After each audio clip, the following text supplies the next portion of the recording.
Welcome to Module 92, Introduction to a 3-4-1.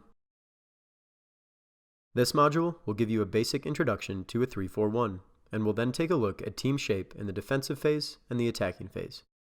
The beauty of soccer is that it is a subjective game, so here are some things to be aware of before you begin. The backline in a 3-4-1 consists of one center back, the 4, as well as a right back, the 2, and a left back, the 3. The 2 and 3 may also be referred to as fullbacks, right and left center backs, or outside backs.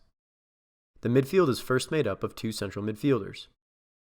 These may be set up as two 6s, also called defensive midfielders or holding midfielders, two 8s, called box-to-box midfielders, or a combination of the two.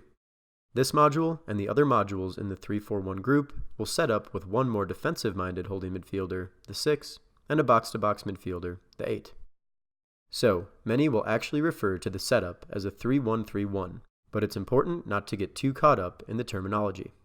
We encourage you to ask your coach about how your midfield is set up.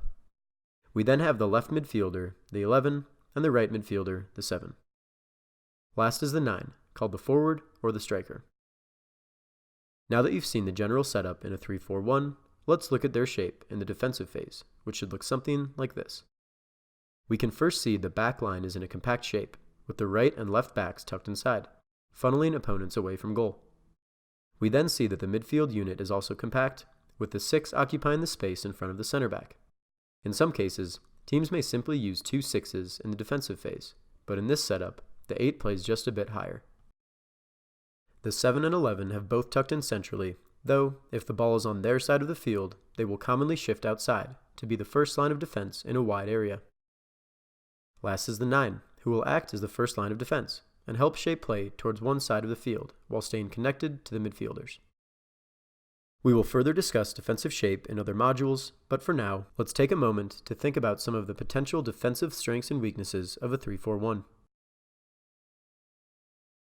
Now let's look at the basic attacking shape of a 3-4-1, shown here.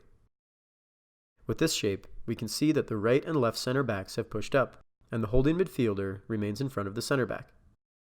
The outside midfielders have created width, creating potential numerical advantages in wide areas, and the striker plays high. We can see that attacking as a unit in a 3-4-1 will leave little opportunity for a counterattack from the opposition, with plenty of passing options available.